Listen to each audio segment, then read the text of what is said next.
Hello everybody, welcome to another episode of Math-221. I have my cat in my lap right now and he's purring, so I hope that is not going to be too loud. So today we will cover section 8.1, Relations on Sets, and section 8.2, Reflexivity, Symmetry, and Transitivity. So let's get right into it. Okay, so first we're going to start with a review of section 1.3, which was about relations and functions. The section 8.1 picks up as if you had just done section 1.3, so I thought it would be good to review this. Okay, so the most important definition for section 1.3 is of a relation. So let A and B be sets. A relation R from A to B is a subset of A cross B. That's the Cartesian product of A cross B. In other words, all the ordered pairs in where the first element in the ordered pair comes from A and the second element in the ordered pair comes from B. So given an ordered pair xy in A cross B, x is related to y by r, which is written xry, if and only if the ordered pair xy is in R. The set A is called the domain of R, and the set B is called its codomain. And then we have a couple of notations that are related to this. So this notation of xry means that the ordered pair xy is in R, and then the notation x with the r crossed out, y, that means that x is not related to y by r, so this notation means the ordered pair xy is not in R. Okay, now let's talk about arrow diagrams. So suppose we have R, which is a relation from set A to set B. The arrow diagram for R is obtained as follows. So you represent the elements of A as points in one region and the elements of B as points in another region. And then for each x in A and y in B, you draw an arrow from x to y if and only if x is related to y by R. So it's exactly really what we were just doing in the last few sections on functions, where we had the arrow diagrams for functions. It's the same concept. Okay, so let's just do a quick example. So number 2, and again this is from section 1.3. So let C equals D equal the set containing -3, -2, -1, and also 1, 2, 3, and define a relation S from C to D as follows. So for all ordered pairs xy in C cross D, the ordered pair xy is in S means that 1 over x minus 1 over y is an integer. Okay, so let's do part A here. So we want to know, is 2 related by S to 2? So in other words, that's asking, is 1 over 2 minus 1 over 2 an integer? And the answer is yes, because 1 over 2 minus 1 over 2 is 0, which is an integer. Okay? And then we can do the others the same way. So let's see, so -1 is related by S to -1 because, because 1 over -1 minus 1 over -1 is also equal to 0, which is an integer. Okay, and then the same way for 3, 3. So 3 is related to 3 by S because 1 over 3 minus 1 over 3 equals 0, which is an integer. On the other hand, let's think about 3 and -3. So I think those are not going to be related, so I could say that like this with the slashed out S. And that is because if I do 1 over 3 minus 1 over -3, that actually gives me 2/3, which is not an integer. Okay? So if I want to write S as a set of ordered pairs, all I have to do is just list all of them. So let's see, I know a few that are in there already. So I think every element should be related to itself, because when you subtract 1 over that element minus 1 over that element, you'll get 0, which will be an integer. So all of these will be in there. So all the ones that the element is related to itself. And then what else will be in there? So I don't think there should be too many more. Let me just think for a second. So I think 0 should be related to 1 and to -1, and that will be true in both orders. And then I believe the only other ones that would be in there would be 2 and -2 in both orders, because then you'll get 1/2 minus -1/2, so that would be 1, or -1/2 minus 1/2, which would be -1. And I think that's it. You guys can tell me if I'm wrong, but I believe that's it. Okay, and then the codomain and the domain. So the domain is C, which is just this set.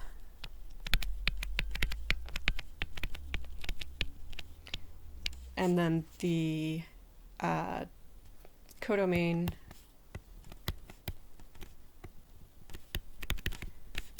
is D, which is also that set.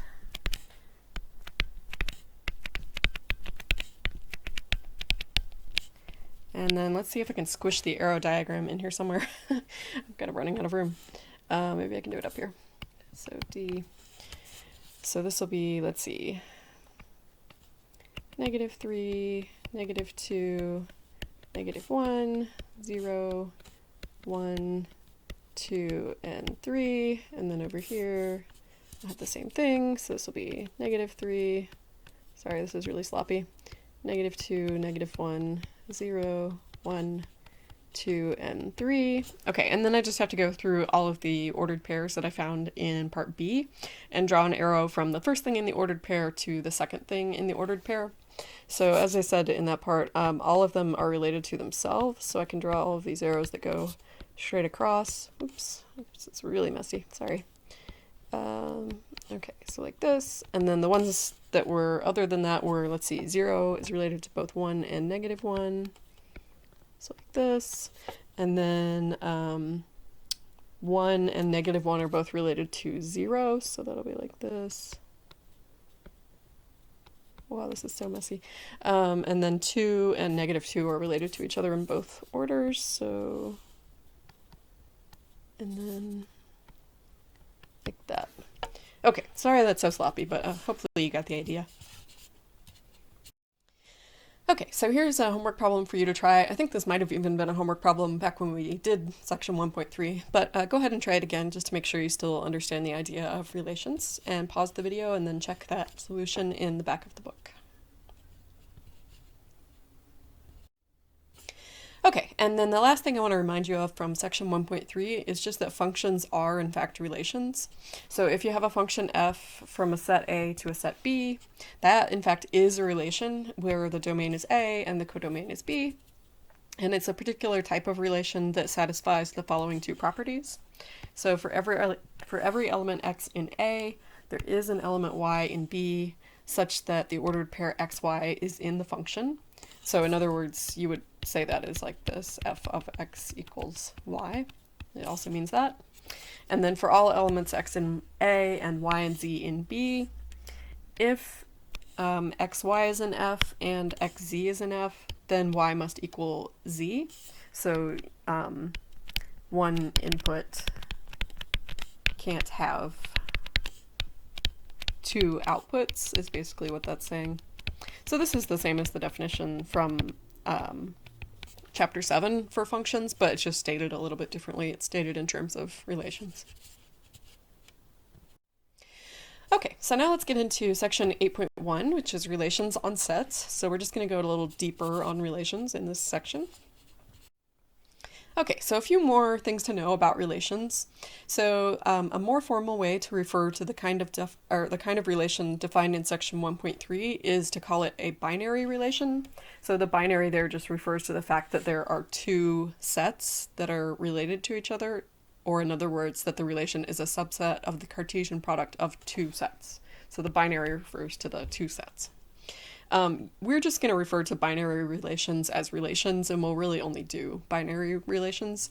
But it is worth knowing that you can have what's called an n-ary relation, where n could be any positive integer, and that would be just a subset of the Cartesian product of more than two sets. So you can have a 3-ary relation or a 4-ary relation, where you're looking at the subset of a Cartesian product of 3 or 4 or really any number of sets. And those types of relations, the n-ary relations, those are the fundamental structure that are used in relational databases. So that's why it's important that you know about these for those of you that are computer science students. And then just one more thing about relations here is this last definition here. When we say that a relation is on a set A, that means that the codomain and the domain are both the set A. So it's a relation from A to itself. So that's going to come up in some of the exercises. Okay, so the first type of example of a relation that we're going to look at is congruence modulo n. And this is a really important and fundamental relation in mathematics that comes up in a lot of different contexts, so it's worth putting on its own slide here. Okay, so for any positive integer n and any integers x and y, there's 3 equivalent ways to say this. So we say that x is congruent modulo n to y if and only if x mod n equals y mod n. So in other words, x and y have the same remainder. If you would do long division by n, you would get the same remainder from them. And then another equivalent way to say that, so this means equivalent, another equivalent way to say that is to say that n divides the difference of x and y. Okay? Because if x and y have the same remainder when you divide by n, then when you subtract x and y, that will have a 0 remainder when you divide by n. So it would be divisible by n. Okay, so let's look at some examples. Okay, so here is an example of congruence modulo 2. So here they're defining the congruence modulo 2 relation. They're calling it E, and it's from the integers to the integers. And so they're defining it as follows. For all integers m and n, m is related to n by e if and only if m minus 2 is even. So that's that third definition of congruence modulo n that we had seen on the last slide. So m minus n is divisible by 2. That means that m minus n is even. Okay, so part A is your homework, and I am going to do part B. So part B is to prove that for any even integer n, n is related to 0 by the relation E. So, in other words, what we're trying to prove here, what we need to do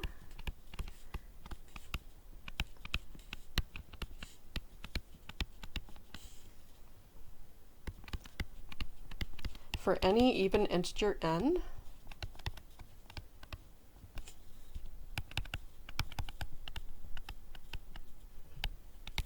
I'm just going to substitute for where it says ne0. I'm going to use the definition up above to substitute into there. So what I need to show is, okay, so instead of m, I have n, and then I have the minus, and then instead of n, I have 0. Okay, so now that I've written it like this, you can see that it's actually really easy to do. I need to show that for any even integer n, n minus 0 is even. That's like self-evident. N minus 0 is even. So I'm just going to assume n is even, then n equals n minus 0, so n minus 0 is even. So n is related to 0 by e. It's really easy. So that's my proof. And I want you guys to go ahead and try the part A and go ahead and check the answers in the back of the book. Okay, let's do another example where we're doing congruence modulo 3. So we're calling this relation T. I guess T stands for 3. And it's defined from the integers to the integers as follows. For all integers m and n, m is related to n by t if and only if 3 divides m minus n. So I'm going to do part C and D, and then A and B are your homework. So part C here, list 5 integers n such that nt1, or n is related to 1 by t. So what we want here is we want 5 integers n such that, so what I'm going to do is just replace this nt1 part with the meaning of it, which is up here. So I want 5 integers n such that 3 divides, okay, here I have n and up here they had m, so I'm going to write n here, okay, n, and then minus, and then, okay, so up here they had n, and I have 1, and here's n again, so I'm going to put 1 there. So I'm looking for 5 integers n, such that 3 divides n minus 1. Okay, so now that I've written it in this form, I think it's a little easier to see what you need to do. So for my first example, I can let n be 1. So then n minus 1 will be 0, and 3 does divide 0. Second one could be 4. So 4 minus 1 is 3, which is divisible by 3. How about 7? 7 minus 1 is 6, that's divisible by 3. And then 10. 10 minus 1 is 9, that's divisible by 3. And then I think you see what the pattern is here, like each time I'm just adding 3 to my last answer. So this is going to be 13, and then I could do 16, 19, 22. You could keep going like that. Okay, so hopefully you got the idea here. And then part D is going to be exactly the same way. So what I really want is 5 integers n such that 3 divides n minus 2. So similarly, I'm just going to start with 2, because that'll give me 0, and 3 divides 0, and then I'm just going to count up by 3, so this will be 2, 5, 8, 11, and 14. Okay, so part A and B are your homework problems, so go ahead and give those a try, and then check the answers in the back of the book. Okay, so let's try this example. I'm going to do C and D. So define a relation P on Z as follows. For all m and n in Z, which is the integers, m is related to n by P if and only if m and n have a common prime factor. Okay, so for part C here, the question is 0 related by P to 5 is really asking, do 0 and 5 have a common prime factor? Well, the only prime factor of 5 is 5, because 1 is not defined to be prime, and primes are only positive. So the only question here really is 5 a factor of 0? And the answer is yes. 5 is a factor of both 0 and 5. Perhaps you're wondering why 5 is actually a factor of 0. 5 is a factor of 0 because 0 can be factored into 5 and another integer, which is 0. So if you can factor a number like that, then 5 is a factor, okay? All right, so for part D, is 8 related to 8 by P? So the answer is yes. 8 and 8 have a common factor. That's not how you spell common. Common. Have a common factor of 2, which is prime.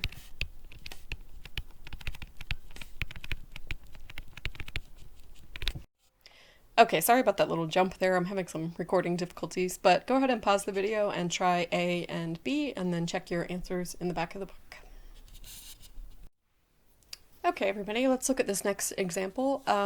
So let x equal a, b, c, and then recall that script p of x is the power set of x, and we're going to define a relation R on the power set of x as follows. So for all a and b that are in the power set of x, A is related to B by R if and only if A has the same number of elements as B. So this is a little bit complicated definition, but the relation itself is really easy to evaluate. So for example, for B here, B, the set containing A is not related to the set containing AB because that's not how you spell because the first set only has one element, but the second set has 2 elements. Okay, so it's not the same number of elements. And then for part C here, we would say that the set containing C is related to the set containing B, because those each have the same number of elements.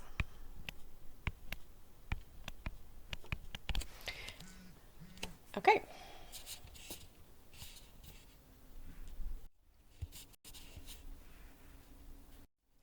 Okay, so let's look at this next example here. So let A be the set of all strings of 0s, 1s, and 2s of length 4. Define a relation R on A as follows. For all S and T in A, S is related to T by R if and only if the sum of the characters in S equals the sum of the characters in T. So this is a little bit complicated definition here, but I think we can do these pretty easily. So let's look at part C here. So what we want to know is the sum of 2, 2, 1, and 2 equal to the sum of 2, 1, 2, and 1? And it's not, because this is 7 and this is 6. So that means that 2, 2, 1, 2 is not related to 2, 1, 2, 1. And then part D here, same way. So we want to know, is 1, 2, 2, 0 related to 2, 1, 1, 1. So on the left we have 5, and on the right we have also 5. So these are related. 1, 2, 2, 0 is related to 2, 1, 1, 1. And that's it. So go ahead and try part A and part B and check your answers in the back of the book. Okay, so now let's talk a little bit about inverse relations. So these pretty much work exactly the same way that inverse functions work. So if you have a relation R from A to B, then you define the inverse relation R inverse from B to A as follows. So it's all the ordered pairs yx in B cross A, such that x comma y, that ordered pair, is in R. So in other words, another way to say it would be for all x in A and y in B, yx being in the inverse relation is equivalent, logically equivalent, to xy being in the regular relation. Okay, so basically just take all the ordered pairs and just swap the order of them. Okay, let's try an example. So let A be 3, 4, 5, and let B be 4, 5, 6, and let S be the divides relation. So in other words, for all xy in A cross B, x is related to y by S if and only if x divides y. So state explicitly which ordered pairs are in S and S inverse. So let's see, what is going to be in S? So what are my ordered pairs? So what is a number in A that divides a number in B? So I think 3 divides 6, so there's going to be 3, 6. And then let's see, what else? 4 divides 4, so that's going to be in there. And then let's see, what else? 5 divides 5, so that'll be in there. And then I believe that's all of them. I don't think there's anything else in A that divides anything in B. So now that we know what S is, it's really easy to say what S inverse is. You just literally just reverse all these pairs. It's super easy.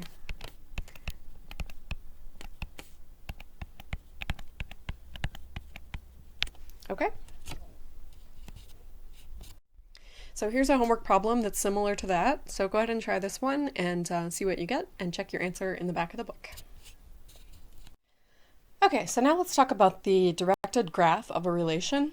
So this is basically the same thing as an arrow diagram, except instead of having, so let me just give you a quick example. So in an arrow diagram, you have like 2 bubbles for set A and set B, or whatever you're calling them.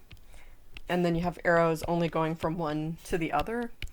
But in a directed graph, you just have one set of dots, and you don't really need to put it in a bubble because there's only one. So you could just have some elements like this, for example. And then they're all kind of going to and from each other. They could even go to and from themselves like this. Okay, so that's the difference between those two things, and then this would just be set A. So let's do an example. Okay, so in this example, our set that our relation is on is B, which is A, B, C, and D. And then we have 4 arrows that we're going to have corresponding to these ordered pairs. So I'm just going to draw A, B, C, and D, like this. And then let's see, so A is related to B, so I'm going to draw an arrow from A to B. And then A is related to C, so I'm going to draw an arrow from A to C. So that's these two ordered pairs here. And then the next one, B is related to C, so I'll draw an arrow from B to C. And then D is related to D, so I'll draw an arrow from D to itself. And that's it. Okay, so let's look at this next example here.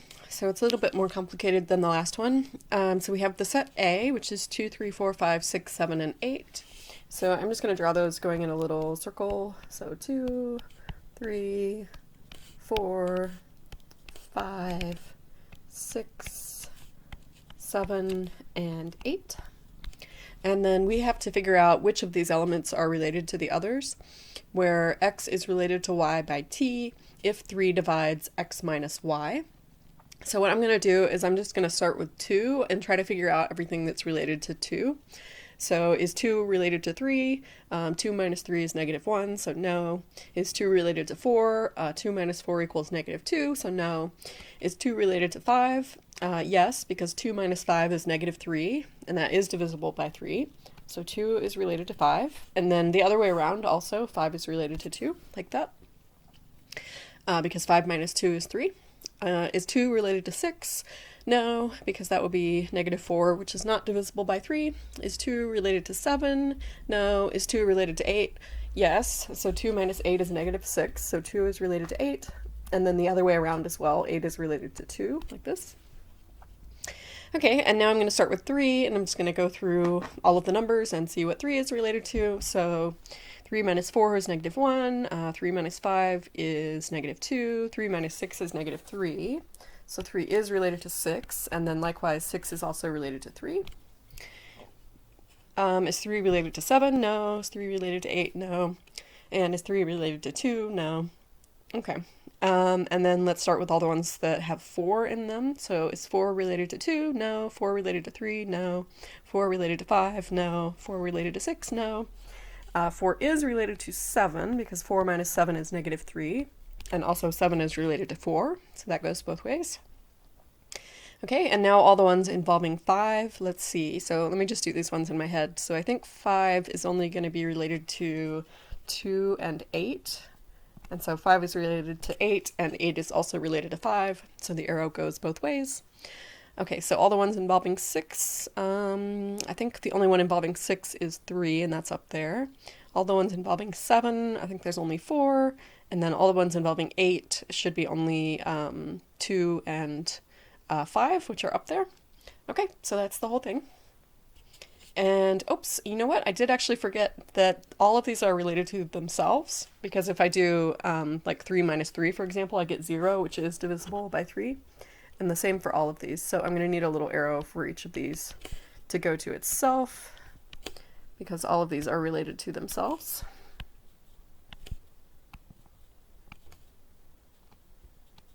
Okay, so I think that is the whole arrow diagram. Okay, so go ahead and try these two examples here that are quite similar to what I had just done, and check the answers in the back of the book.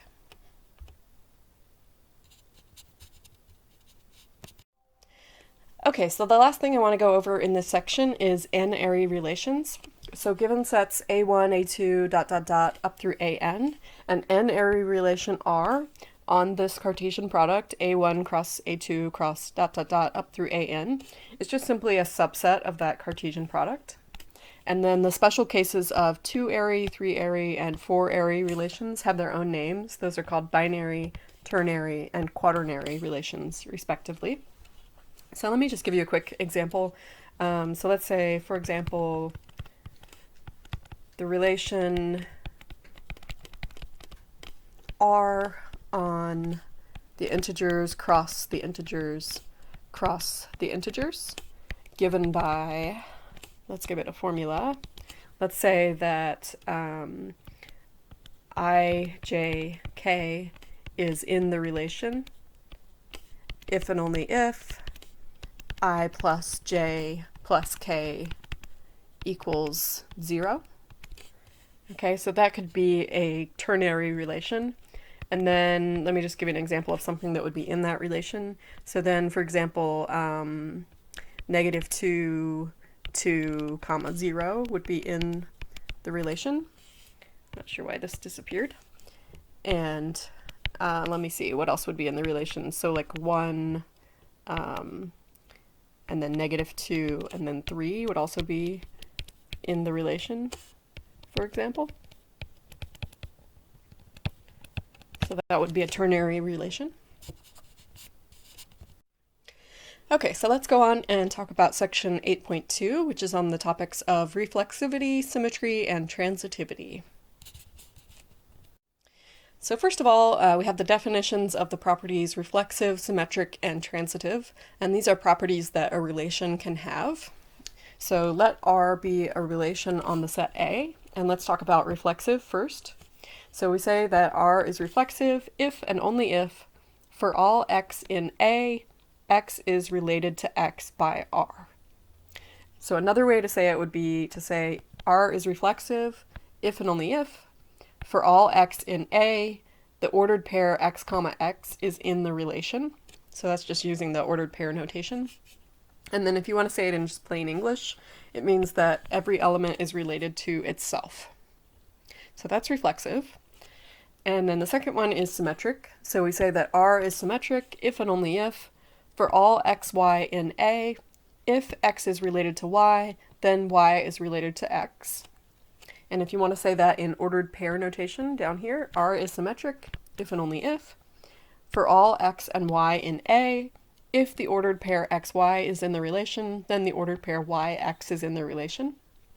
And to say it in just common plain English, symmetric means if any one element is related to any other element, then the second element is also related to the first element.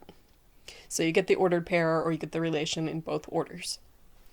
And then finally transitive. So we say that R is transitive if and only if, for all x, y, and z in A, if x is related to y and y is related to z, then x is related to z.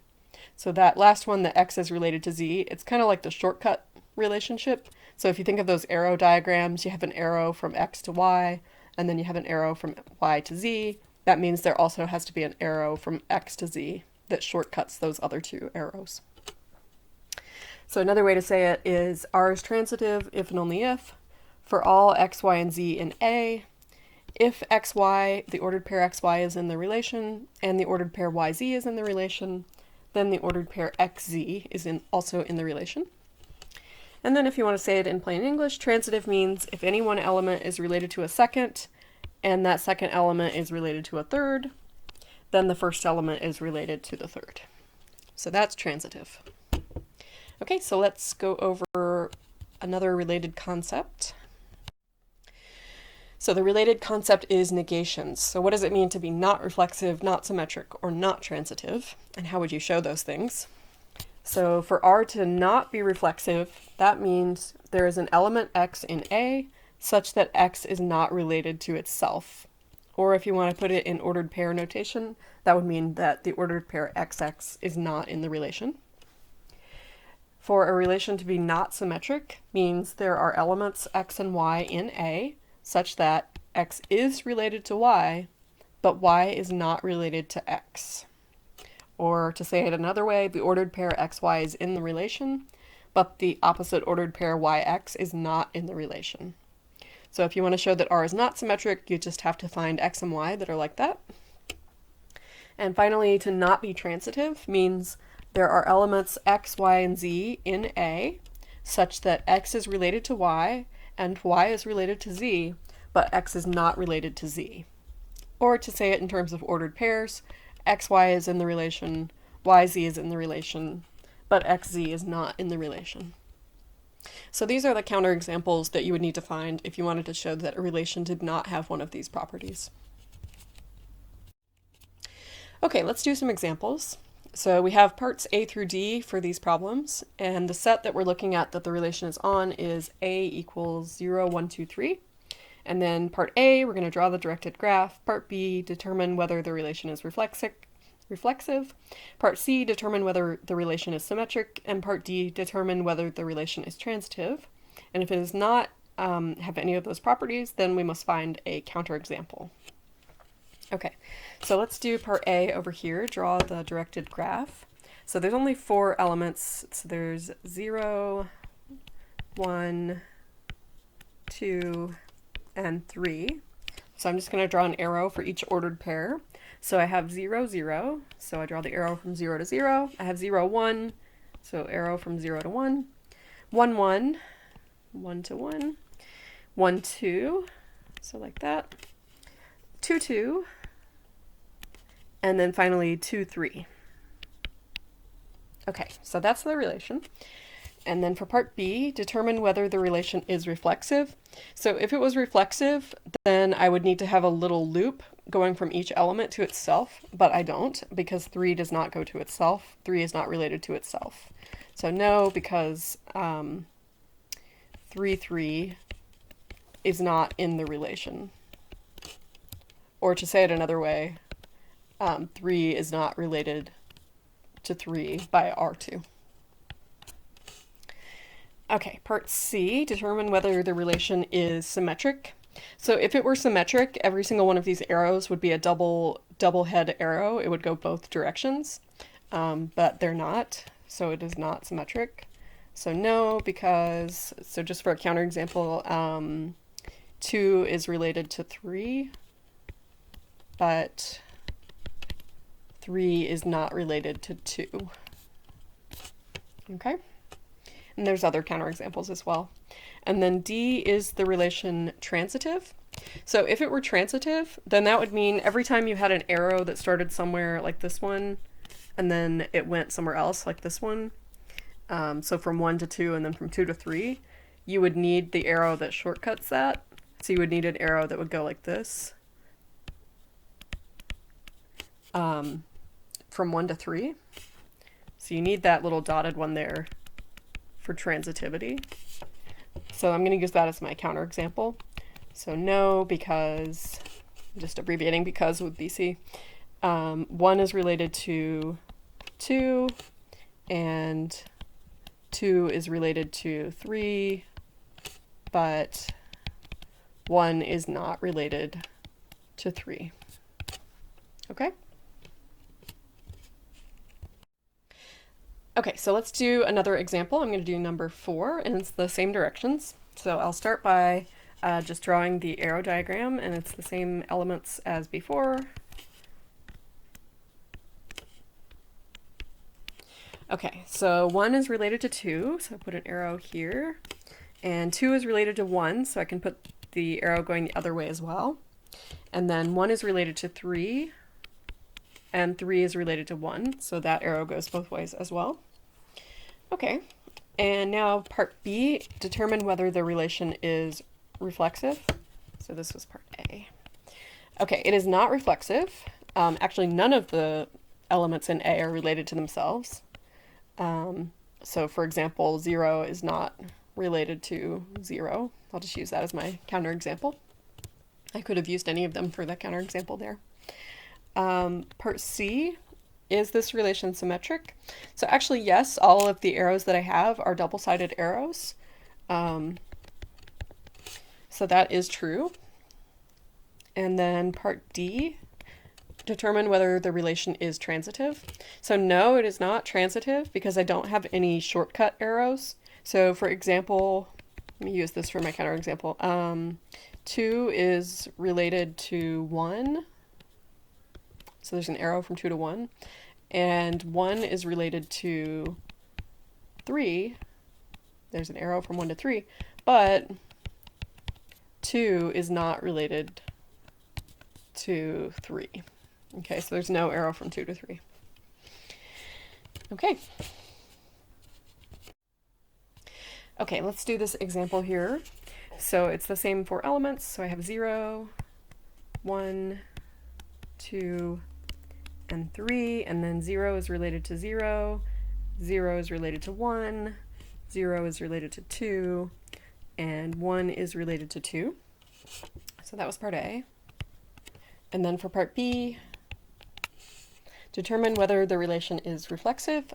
So no, it is not reflexive So for example, 3 is not related to 3, so that's not reflexive. Part C, determine whether the relation is symmetric. So no, it is not. For example, 1 is related to 2, but 2 is not related to 1. So that's not symmetric. And then finally, D, transitive. So I believe in this case it actually is transitive. So there's a bunch of things that you have to check for that. You have to check that any pair of ordered pairs where the second element in the first one is the same as the first element in the second one, that you can shortcut from the first element of the first ordered pair all the way to the second element of the second ordered pair. So what I mean is the following. So yes, for example, we have 0, 1, and 1, 2. So then I would need to check that I can have an ordered pair that goes from 0 to 2. And I do have that. So I do have 0, 2. And then what are the other ones that are like this that I need to check? So you need to check all of the ordered pairs where the first element of one is the same as the second element of the other one. So for example, I have 0, 0 and 0, 1. So that this second element here is the same as this first element here, just like this one first or second element there is the same as the first one here. And I do have that I can shortcut all the way from 0 to 1, which was the first element here and the second element here. And then there's a whole bunch that you actually need to check. So there's 0, 0 and 0, 2. And then I can go all the way from 0 to 2. And let's see. Is that all of them? I think that might actually be all of them. Yeah, okay, so it's not so bad to check in this case. In general, it can be pretty challenging to check that. Okay, so here are 3 homework problems for you that are just similar to the ones that I just did. So go ahead and give these a try and see whether you get them right in the back of the book. Okay, so now let's do some more little challenging examples of determining whether a relation is reflexive, symmetric, and transitive. And in this case, they are asking us to justify our answers, so we do need to actually do some pretty significant amount of work to justify our answers. And by justify, it really means either show that it has each of the properties or any of the properties, or show that it does not. So kind of like a light type of proof situation, and I'll show you how to do that, starting with this example. So let's talk about reflexive. Do we think this is reflexive, this relation? All right, so let's look at the relation. C is the circle relation on the set of real numbers. In other words, for all x, y in the real numbers, x is related to y by c if and only if x squared plus y squared equals 1. So I need to know whether all elements are related to themselves. In other words, for any x, can I say that x squared plus x squared equals 1? And I think you guys know that is not true, so it's not reflexive. And I'm going to say no because, and then I'm going to give a counterexample. Let x equal, let's just go for something easy, x equals 1. Then x squared plus x squared does not equal 1. In fact, it would equal 2. So x is not related to itself by c. Okay, so C is not reflexive. All right, now let's try symmetric. So I hope that you can see that this is going to be symmetric for the simple reason that if I swap the letters x and y, if the equation was true before, it'll still be true after swapping x and y. So I'm going to say yes, because suppose that x is related to y by c. Then that would mean that this equation was true. So x squared plus y squared would equal 1. So then y squared plus x squared would also equal 1. So y would be related to x by c. Okay, so now let's think about transitivity. So transitive. Okay, so let me think for a second. So if x is related to y and y is related to z, I don't think this is going to be transitive. So I'm going to say no, and let me try to give a counterexample. No, because let x equal 1, y equals 0, and z equal 1. Okay, so then in this situation, then x is related to y by c, because 1 squared plus 0 squared does equal 1. And y is related to z by c, because 0 squared plus 1 squared equals 1. But x is not related to z by c, because 1 squared plus 1 squared does not equal 1. Okay, so this will not be transitive. I hope that makes sense to you. Okay, let's do another example. So capital F is the congruence modulo 5 relation on z. In other words, for all m and n in the integers, m is related to n by f, if and only if 5 divides m minus n. Okay, so let's think about reflexive, symmetric, and transitive. So reflexive.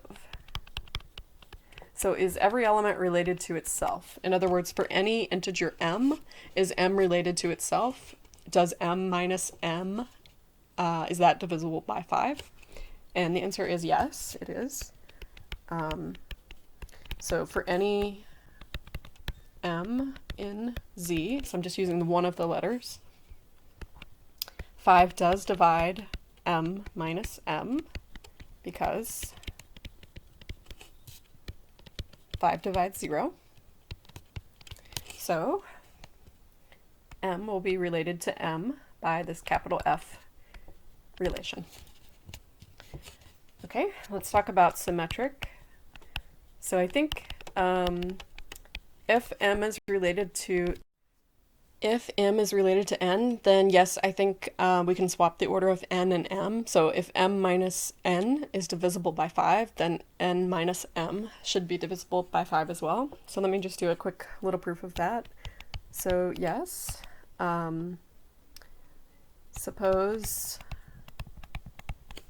that m is related to n by f, then 5 divides m minus n. So that means there exists, so what does it mean to be divisible? That means there exists, and I'm just going to call it, I don't know, q. There exists q in z such that m minus n equals 5q. Okay, then we need to think about, is n minus m going to be divisible by 5? So then n minus m would be negative 5q, okay, because we just swapped the order around the minus sign, which is also divisible by 5. So that means that n is related to m by f. So that means that this is symmetric. Okay, now let's talk about transitivity.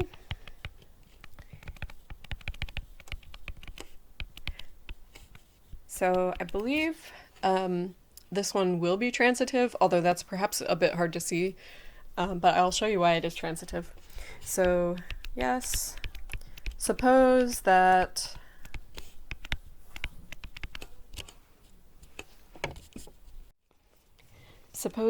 m is related to n by f, and n is also related to, I don't know, p by f. Okay, what would that mean? So then that would mean that 5 divides m minus n, and 5 divides n minus p. So what do we get for saying that 5 divides those things? That means there exists some integers, maybe I'll call them, I don't know, x and y. integers such that m minus n equals 5x and n minus p equals 5y. Okay, now you're saying how are we going to get that m minus p is a multiple of 5? So then what you can do is you can actually just add these two little equations together. So then m minus n plus n minus p equals 5x plus 5y. So I just added the two equations together. So when you simplify the left-hand side there, m minus n plus n, the n's cancel, so you get m minus p, and then you can factor the right-hand side equals 5 times x plus y. So since x plus y is an integer, that means 5 divides m minus p. So that means that m is related to p by f. Okay, and so we started by supposing that m was related to n and that n was related to p, and now we've shown that m is related to p. So that means that this relation is in fact transitive.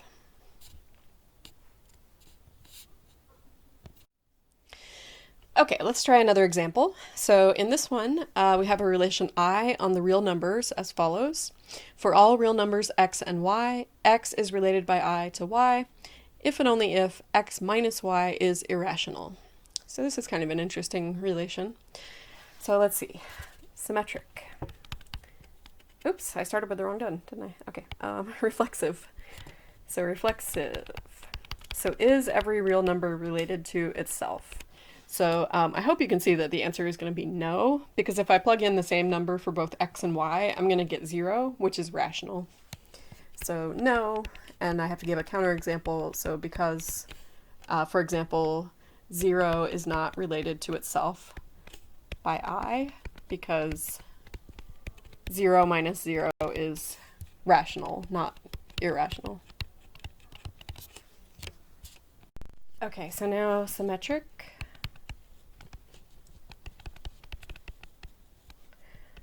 So I think, I hope that you can understand, or you would be able to know yourself, even if it wasn't me doing the example, that this is symmetric. So yes, because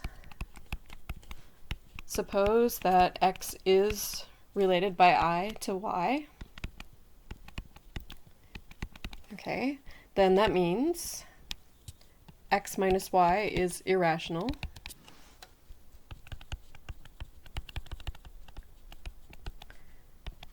So that would mean that y minus x, that's just the negative of x minus y, is also irrational. Okay. So y is related by I to x. Okay, and now let's talk about transitivity. So transitive. Okay, so this is not going to be transitive, and let me give you a counterexample. So, for example, 1 is related to pi by this relation because 1 minus pi is irrational. Remember that pi itself is irrational, so subtracting it from 1 doesn't change that. And pi is related to 2 by I for the same reason, because pi minus 2 is irrational. But 1 is not related to 2 by this relation, because 1 minus 2 is negative 1, which is rational.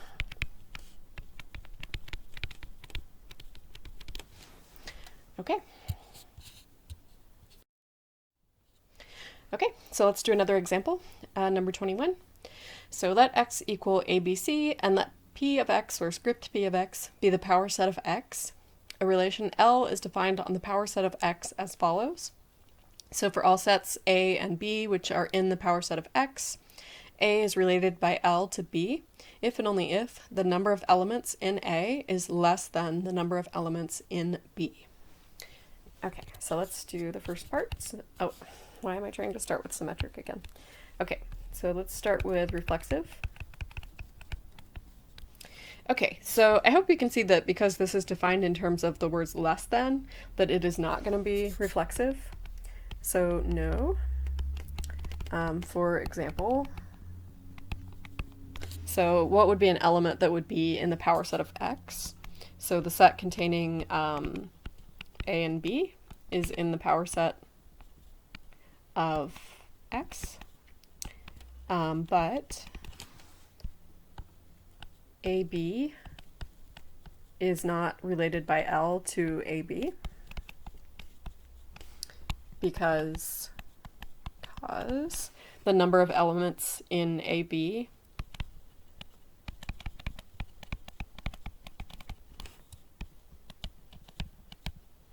is not less than the number of elements in AB. In other words, 2 is not less than 2. Does that make sense? I hope it does.